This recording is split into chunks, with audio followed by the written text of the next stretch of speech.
Posani Krishnamurthy arrest అయ్యాడండి. Posani Krishnamurthy arrest అవడమే కాకుండా మరో ఇద్దరిని ఇరికిచ్చేసాడు. వాళ్ళే సజ్జల రామకృష్ణారెడ్డి, సజ్జల భార్గవరెడ్డి.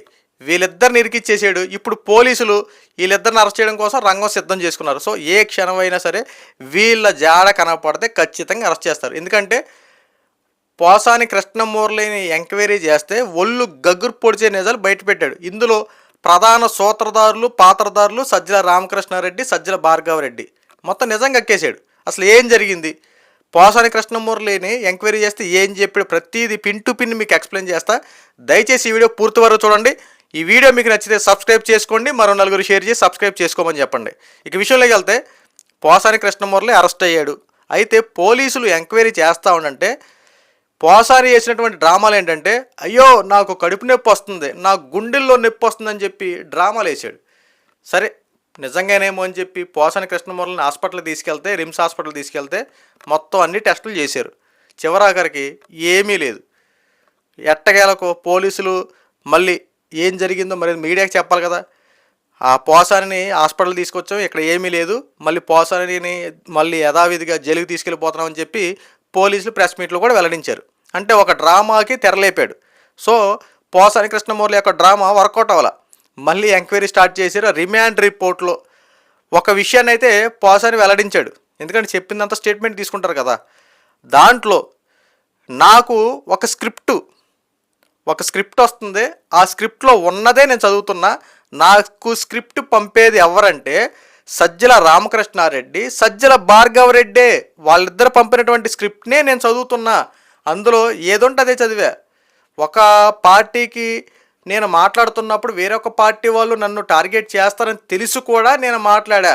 ఆల్రెడీ నేను ఫిలిం చైర్మన్గా దానికి సంబంధించి ఉన్నాను. నాకు ప్రభుత్వం ఒక 2 లక్షలు జీతం కూడా ఇస్తూ ఉంది, గౌరవ వేతనం. అయినా నేను గవర్నమెంట్కి మాట్లాడాలి కాబట్టి జగన్మోహన్ రెడ్డి వైఎస్ఆర్సీపీ పార్టీకి సంబంధించినటువంటి మాటలకు నేను మాట్లాడుతాను, వక్తగా ఉంటానని చెప్పి అగ్రిమెంట్ చేసుకున్నాను. కాబట్టి అక్కడ ఉన్నటువంటి స్క్రిప్ట్ని నేను చదివి తెలియపరుస్తున్నా, అంతే తప్ప నాదేమీ లేదు, నన్ను క్షమించండి అని చెప్పి పోసాని కృష్ణమూర్తి గారు మాట్లాడుతూ ఉన్నారు. అయితే ఒకసారి ఆటలో ఉన్న స్క్రిప్ట్ ఏంటంటే 2 కులాల మధ్య గొడవలు పెట్టే విధంగా పోసాని కృష్ణమూర్తి వ్యాఖ్యలు. ఆ రోజున కులగజ్జ రాజకీయాలు చేస్తున్నారని చెప్పి ఇలాంటి కుల రాజకీయాల గురించి ఈయన పోసాని కృష్ణమూర్తి పెద్ద పెద్ద ప్రెస్ మీట్లో అరుచుకుంటూ మాట్లాడాడు కదా. ఆ యొక్క కులానికి సంబంధించిన వ్యాఖ్యలు సజ్జల రామకృష్ణారెడ్డి, సజ్జల భార్గవరెడ్డి ప్రిపేర్ చేసి ఈ పోసాని కృష్ణమూర్తికి ఇచ్చారు అన్నట్టు పక్కాగా ఆ యొక్క రిమాండ్ రిపోర్ట్లో రాశాడు. అంతేకాకుండా పవన్ కళ్యాణ్ భార్య గురించి, ఏదైతే తన భార్య గురించి వ్యాఖ్యలు చేశాడు కదా, ఏం పవన్ కళ్యాణ్ నీ భార్య ఇంట్లో ఉంటుంది, ఒక పని మనిషి వెళ్ళి నీ భార్యతో ఉంటాడు, అప్పుడు నీ పిల్లలు కదా నీకు ఎలా పుట్టినట్టు అవుతారని చెప్పి ఇలాంటి నీచమైన మాటలు మాట్లాడాడు కదా. సో ఈ అంశాలు కూడా ఎక్కడి నుండి వచ్చినాయి, అక్కడి నుండి వచ్చినాయట. ఇది పోసాని కృష్ణమూర్తికి ఓ స్క్రిప్ట్ పంపించింది ఎవరో, సజ్జల రామకృష్ణారెడ్డి, సజ్జల భార్గవరెడ్డి. ఈ అంశాల గురించి. ఇక చంద్రబాబు నాయుడు గారి గురించి, నారా లోకేష్ గురించి, ఏదో విదేశాల్లో ఎంజాయ్ చేస్తున్నాడు అమ్మాయిలతో అని చెప్పి వ్యాఖ్యలు చేశాడు కదా కొన్ని ఫోటోలు చూపిస్తూ. సో ఇదంతా స్క్రిప్టు మళ్ళీ అక్కడ సజ్జల దగ్గర ఇంటి దగ్గర నుండి వచ్చినాయి.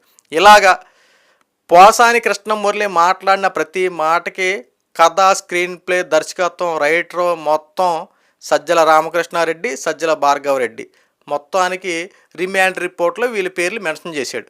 ఇప్పుడు చెప్పండి, ఇప్పుడు ఉన్నట్టు చదివేసావు, ఇప్పుడు ఇరుక్కుపోయింది ఎవరు? కనీసం మన సభ్య సమాజంలో ఉన్నవే మీరు అప్పర మేధావి. ఒక రకంగా చెప్పాలంటే చాలా రాజకీయాల పరంగా మాట్లాడతారు, ఒక సబ్జెక్ట్ని ఎక్స్ప్లెయిన్ చేయడం చాలా హుందాతనంగా మాట్లాడతారు. అలాంటి మీరు ఇంత దారుణమైనటువంటి మాటలు మాట్లాడటానికి మీరు ఒప్పుకున్నారంటే మిమ్మల్ని ప్రజలు నమ్ముతారు? అసలు చేసిందే తప్పు, మళ్ళీ పలానా వాడు చేయమని చెప్పావు, సరే రైటే అంటే ఆడు పెంట తినమంటే తినేస్తారా, వాళ్ళు గడ్డి తినమంటే తినేస్తారా? ఇదేనా రాజకీయాల గురించి? ఎంత నీచాతి నిజమైన మాట్లాడి మీరు మాట్లాడింది? అమ్మో ఎంత దారుణమా! అమ్మ నా బూతులు తిట్టారు కదా, షేమ్లెస్ ఫెలో, నా కొడక, ఆ కొడక, ఈ కొడక అని చెప్పి ఎన్ని బూతులండి!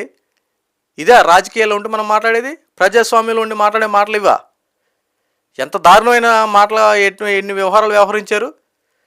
కూటమి ప్రభుత్వం ఈ రోజున అధికారంలోకి వచ్చేపాటికి మీ అన్నీ బయటికి తీస్తుంటే ప్రజలు చీకొడుతున్నారు మీరు చేసినటువంటి గతంలో 5 సంవత్సరాలు చేసినటువంటి పరిపాలన చూసి. ఈరోజు మళ్ళీ మీరు ఎంత దారుణంగా మాట్లాడారు.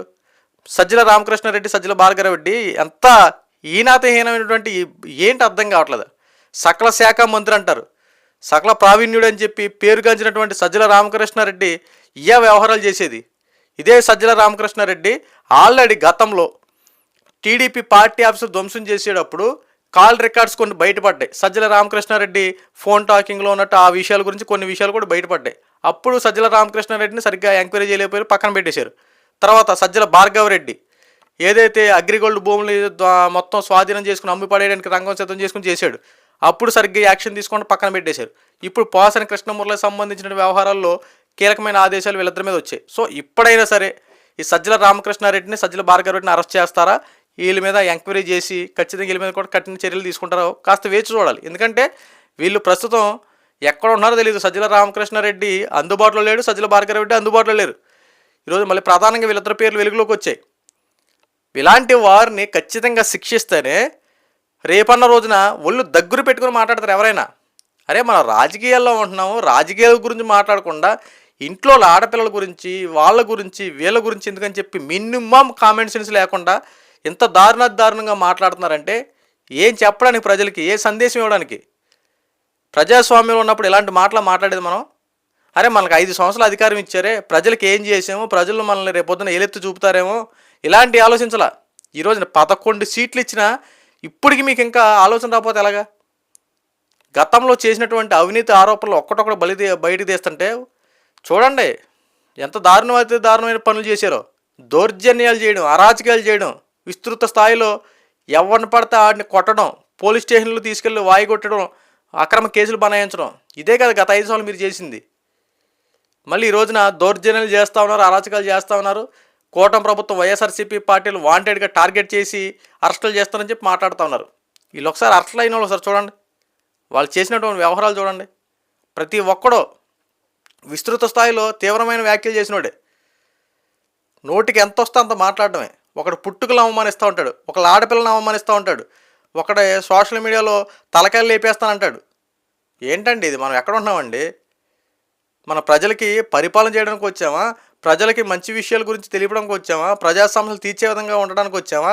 రాజకీయాలకు వచ్చింది దేనికో కూడా మర్చిపోయి నేను అలా మాట్లాడలా, నేను ఇలా అలా చేసేస్తానంటే ఈ రోజున నిజాలు ఒప్పుకున్నంత మాత్రాన వాళ్ళని వదిలిపెడతామా?